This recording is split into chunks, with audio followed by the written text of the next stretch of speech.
దేవుని నామమునకు స్తోత్రములు. ఈనాటి ధ్యానాంశము క్రీస్తు పునరుత్థాన ఫలము. కొరింథీయులకు రాసిన మొదటి పత్రిక 15:55 వచనము. ఓ మరణమా నీ విజయం ఎక్కడ? ఓ మరణమా నీ ముల్లెక్కడ? మనుష్యుని ద్వారా మరణము ఈ లోకములోనికి వస్తే కుమారుడిని యేసుక్రీస్తు ద్వారా పునరుత్థాన ఫలము మనందరికీ వచ్చింది. ఈ శిక్ష భరించాడు సిలువలో. ఇప్పుడు మనకు పాప భయం లేదు, భారము లేదు, నరక బాధ లేదు, మనకు మరణ బాధ లేదు. మన పక్షమున క్రీస్తే ఆ యొక్క శిక్ష భరించి 3వ దినమున సమాధి నుండి పునరుద్ధానుడయ్యాడు, మరణమును గెలిచాడు. ఈ భూమిపై గొప్పవారు పాలరాతితో బంగారంతో సమాధులు కట్టిన అవి సమాధులే. అందులో మనుషులు లేచి బ్రతికి మాట్లాడలేరు, మనలను ధైర్యపరచలేరు, ఏ వాగ్దానాలు మనకి ఇవ్వలేరు. యేసుప్రభుల వారు విశేషము విశిష్టత ఏంటి అంటే ఖాళీ సమాధి. కారణము, అందులో శరీరము మహోన్నతులు అనబడుచున్నవారు గొప్ప చరిత్ర కలిగిన వారైనా వారి చరిత్ర పరిసమాప్తి. కానీ మన యేసుక్రీస్తు ప్రభు అక్కడే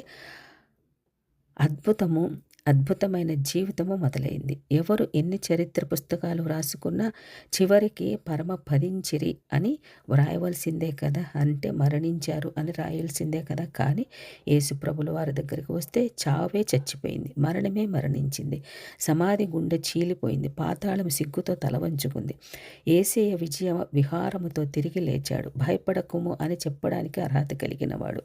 సంతోషించి మరణము గెలిచితివా, ఆహా ఓహో అని పాటలు పాడుకోవాల్సినదైనా కాదు, నిన్ను గెలిపిస్తా అని వాగ్దానం ఇచ్చినవాడు. ఇది కదా పునరుద్ధాన సువార్త. ఆయన ఏకైక ఫలము కాదు, ప్రథమ ఫలము.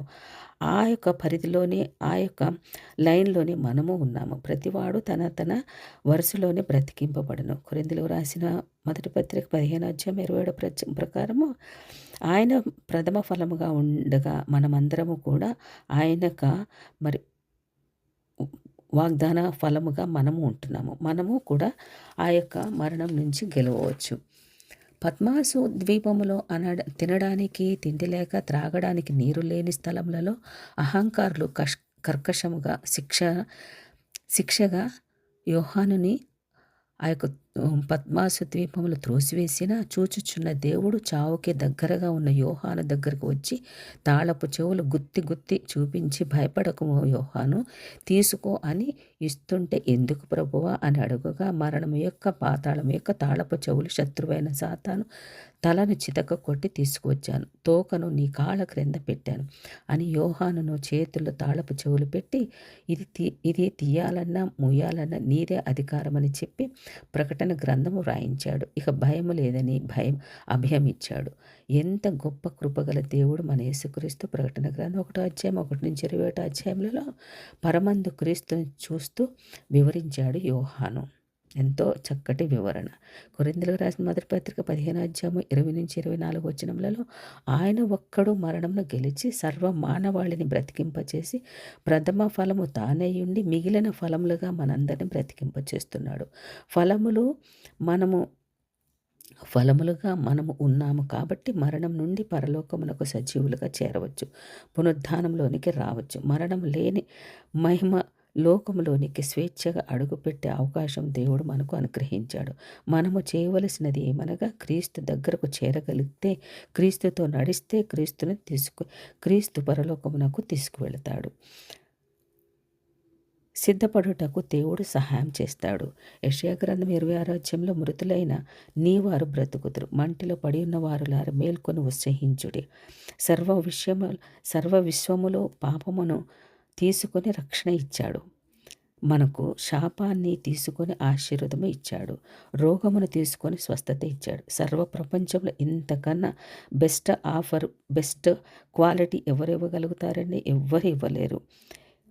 ఇచ్చేవాడు కూడా లేడు, పుట్టబోడు కూడా ఇక ముందు.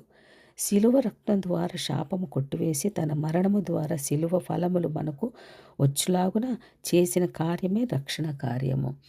కొరింథీయులకు రాసిన మొదటి పత్రిక 15:54 అప్పుడు ఈ క్షయమైనది అక్షయతను ధరించుకున్నప్పుడు, ఈ మత్స్యమైనది అమర్త్యతను ధరించుకున్నప్పుడు క్రీస్తు శిలువ యందు విజయము మరణమును మృంగివేయబడెను. ఓ మరణమా నీ ముల్లెక్కడ? ఓ మరణమా నీ యొక్క విజయం ఎక్కడ?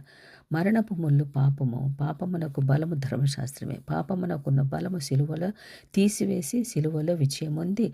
క్రీస్తు మనకు పాప విమోచన అనుగ్రహించిన దేవునికి కోటాను కోట్ల స్తుతులు ఎంత చెల్లించినా మనము ఆయన రుణము తీర్చుకోలేము కదా. ఆమె